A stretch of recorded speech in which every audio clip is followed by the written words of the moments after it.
Olá pessoal, meu nome é Suralha, estamos aqui para dar início ao nosso curso de Biologia, né? E aí a gente vai fazer a apresentação aqui para que vocês tenham êxito no Enem de vocês. Para início, nós vamos começar com a parte de meio ambiente, falando sobre cadeia alimentar, teia alimentar e as pirâmides ecológicas. Vamos separando, vamos pausadamente, que vai dar tudo certo para vocês aí ao final. Começando a falar, a gente tem que lembrar que todos os indivíduos eles estão ligados entre si. Todos os indivíduos eles dependem uns dos outros. E a gente tem a relação de dizer, a situação de dizer, que nós temos aqueles indivíduos que vão fornecer energia para os demais. E essa energia é essencial para que eles realizem suas funções vitais. Esses indivíduos são os seres clorofilados, são aqueles que são chamados de autótrofos, são os que realizam o processo de fotossíntese, através dos nutrientes do solo, através da ação da energia solar e a produção do alimento dos vegetais, de todos esses seres.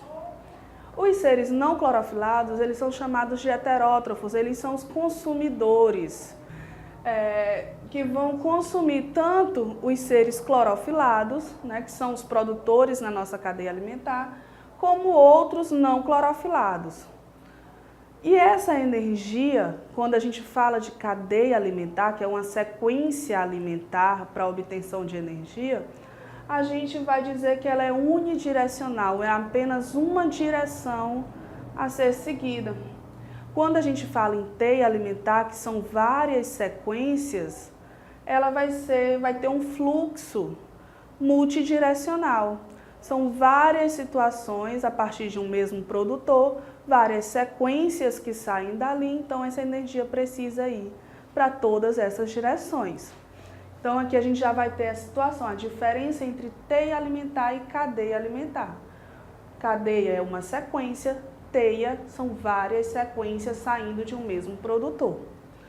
Quando a gente fala de cadeia alimentar, a gente vai ter o produtor, que é o ser clorofilado, que é o ser autótrofo, que é aquele que faz fotossíntese, chamado de fotossintetizante.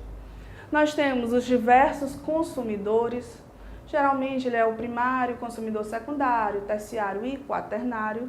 São 4 consumidores em uma sequência, a maioria das cadeias.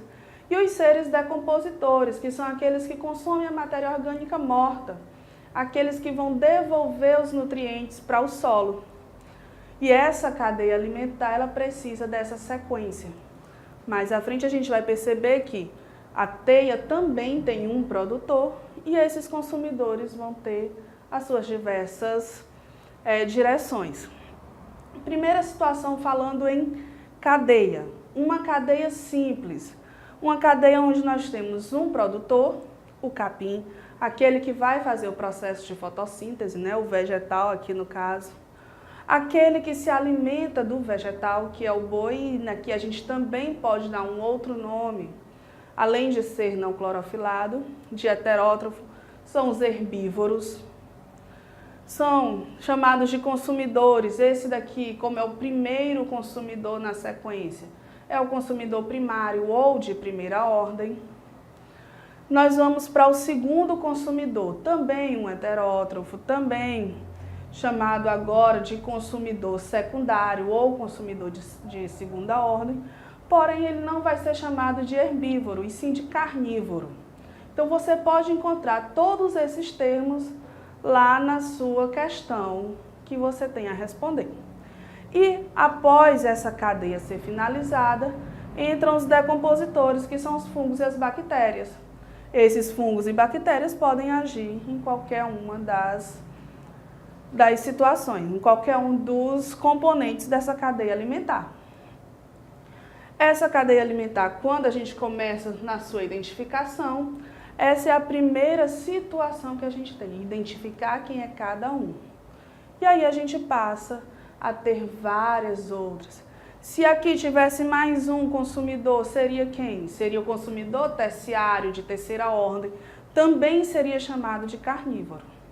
O herbívoro só fica aqui como consumidor de primeira ordem. E aí a gente lembra aqui da tal energia, né? O produtor, quando ele realiza o seu processo de fotossíntese, que é a produção do seu alimento, e quando esse boi se alimenta deste capim, ele vai consumir uma quantidade de energia que foi produzida pelo produtor. O homem, ele também vai consumir energia, mas agora é depois de ter sido feita a digestão pelo boi. Então aqui nós vamos ter uma direção só dessa energia passando. E quanto mais distante for do produtor, menor a quantidade de energia que esse consumidor vai adquirir, que ele vai conseguir consumir. Então, quanto mais consumidores eu tenho, menor a quantidade de energia ao final da cadeia. Quando nós falamos de teia alimentar, ela já é totalmente diferente aqui, ó. Uma teia alimentar são várias direções que estão acontecendo e a cadeia alimentar apenas uma. Daí a gente dizer que a energia é multidirecional.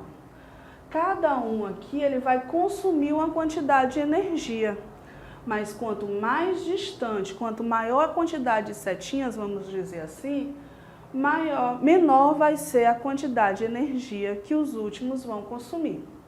E o que é essa teia, esse conjunto de cadeias alimentares? Se a gente for perceber aqui, o nosso produtor, que continua sendo o capim, ele é comido, né? Ele serve de alimento tanto para o boi como para o gafanhoto.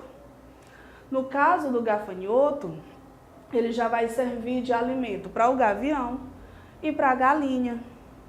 O homem aqui, ele já vai ter dois consumidores. Ele pode consumir o boi e ele pode consumir a galinha. A cobra, ela também pode se alimentar aqui da galinha. O gavião pode se alimentar. E aí, como é que a gente resolve aqui? Como é que eu vou identificar quem é consumidor primário, secundário, terciário? Eu vou ter que usar uma estratégia de ir isolando essas cadeias alimentares. Então, se eu sair na minha sequência de capim, boi e homem, eu tenho o capim como meu produtor, o boi vai ser o consumidor primário, o homem é o consumidor secundário. Se eu for para uma segunda direção, daí o tal multidirecional, se eu for para uma segunda direção, o gafanhoto já vai ser o consumidor primário, a galinha o secundário, a cobra o terciário e o gavião o quaternário. Eu já vou ter 4 consumidores nesta sequência. Mas eu quero uma outra cadeia alimentar. Produtor como capim, consumidor primário, o gafanhoto e o secundário, o gavião. Eu tenho uma outra situação? Tenho. Gafanhoto como consumidor primário, galinha secundária, homem terciário.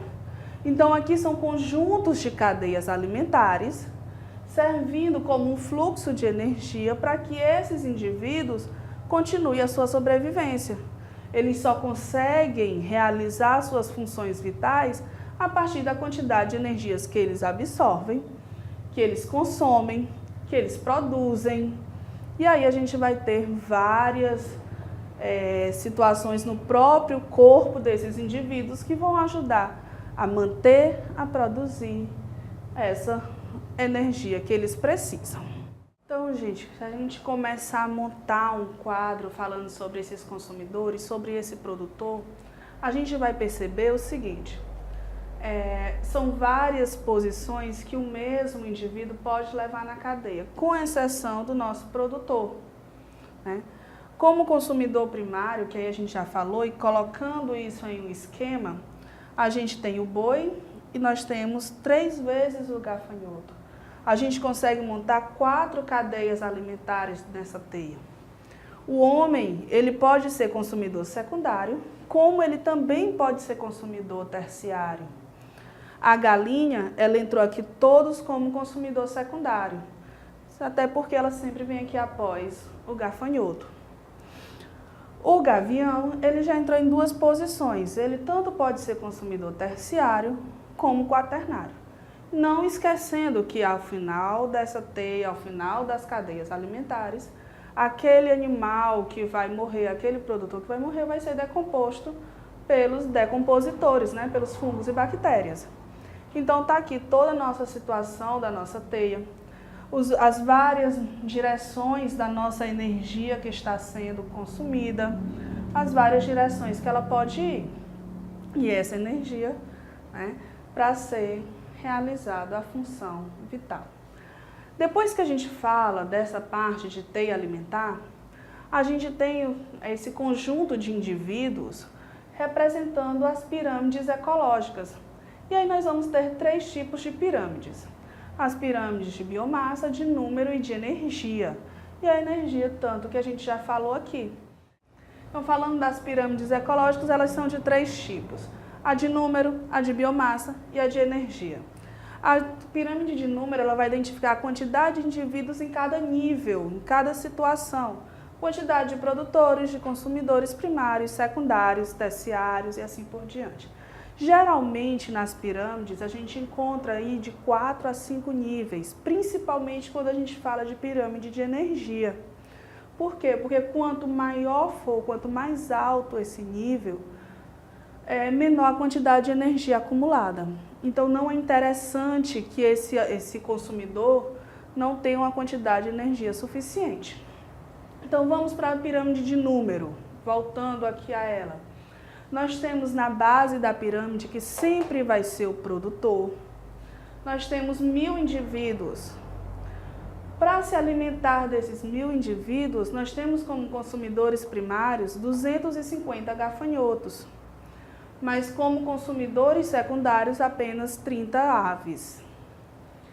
Uma outra situação que pode acontecer é esta daqui abaixo, e aqui é chamado de pirâmide invertida, onde nós temos árvores de grande porte que conseguem alimentar muitos indivíduos. No caso, 3 jacarandás dão aqui alimento a 500 besouros, que servem de alimento para 15 aves. Então, a pirâmide invertida é quando a sua base é menor do que as situações acima, quantidade de indivíduos acima. Na pirâmide de biomassa, nós vamos ter aqui a referência sobre a quantidade de matéria orgânica que existe nesses grupos. Eu tenho 8 toneladas de alfafa em uma determinada área, mas essas 8 toneladas, elas servirão de alimento para 1 tonelada de bezerros. E desses bezerros, né, aqui nós vamos ter alimento para um adolescente. E aí aqui a quantidade da massa dele, da massa corpórea dele, é bem menor do que a quantidade que a gente tem abaixo. Então aqui a gente continua falando de quantidade de alguma coisa, no caso da massa corporal. Nós podemos ter a pirâmide invertida aqui também. E aí a gente fala de uma cadeia alimentar referente ao ambiente aquático, onde nós temos microalgas, né, que formam o tal fitoplâncton, que servem de alimento para animais que formam o zooplâncton, que servem de alimento para peixes. E aqui a gente vai ter uma quantidade de microalgas menor do que a quantidade de consumidores primários. No caso da pirâmide de energia, nós vamos ter a quantidade de energia acumulada em cada das situações, dos níveis. Nós temos aqui como produtor, né, como a quantidade de produtores que fornecem 10.000 quilocalorias de energia. Quando eles servem de alimento para os consumidores primários, a quantidade já é mais reduzida de energia que os primários acumulam. Eles só acumulam 1.000 quilocalorias. Os consumidores secundários, por sua vez, só acumulam 100 quilocalorias de energia. E os terciários, 10 quilocalorias. Daí lá atrás a gente ter comentado que a pirâmide de energia, principalmente, ela não pode ser tão alta.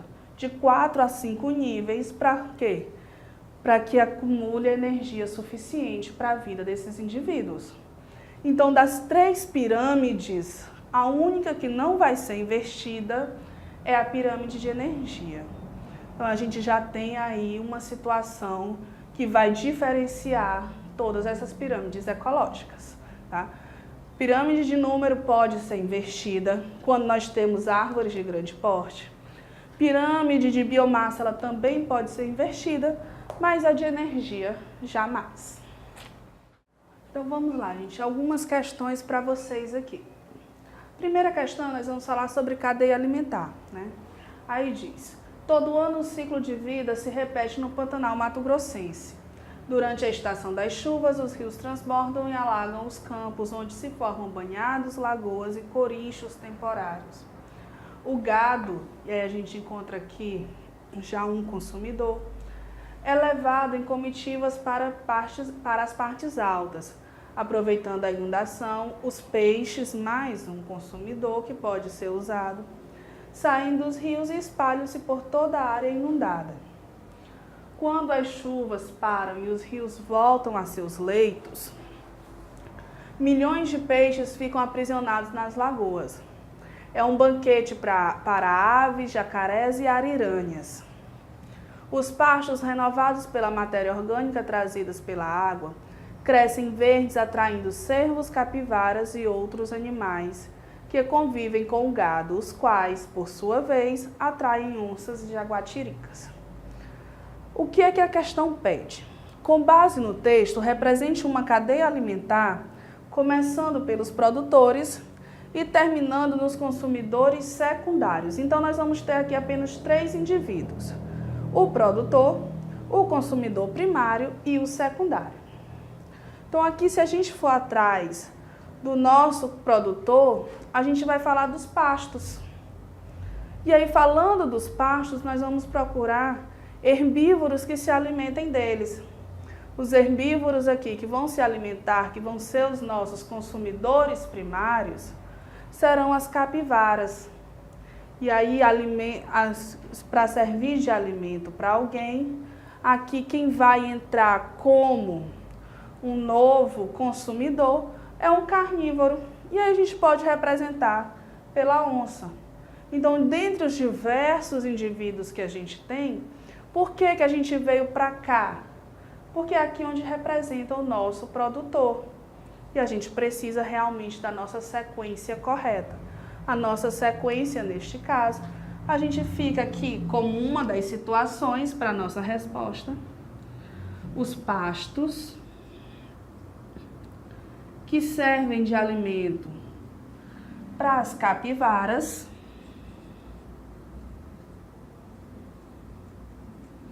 que servem de alimentos para as onças, né? E aí a quantidade, o número de indivíduos também a gente pode ter aí em uma outra situação a ser representado, né, nessa nossa cadeia alimentar. Segunda questão, pessoal, questãozinha Enem 2011. Suponha que o homem tenha se alimentado de frutas e grãos que conseguiu coletar. Lembra, frutos e grãos, a gente já tem aqui a questão de produtores. Na hipótese de, nas próximas cenas, o tigre ser bem sucedido, nós já temos aí não um herbívoro, mas sim um carnívoro, e posteriormente servir de alimento aos abutres, tigre e abutres ocuparão respectivamente, olha a nossa palavra-chave, respectivamente, em ordem, os níveis tróficos de... Preste atenção uma coisa, ele falou do produtor, ele falou de carnívoros e falou de abutres, né, que vão se alimentar da matéria morta. Se só temos isso, é porque está faltando alguém, está faltando aqui um animal herbívoro. Esse herbívoro faz o papel de consumidor primário.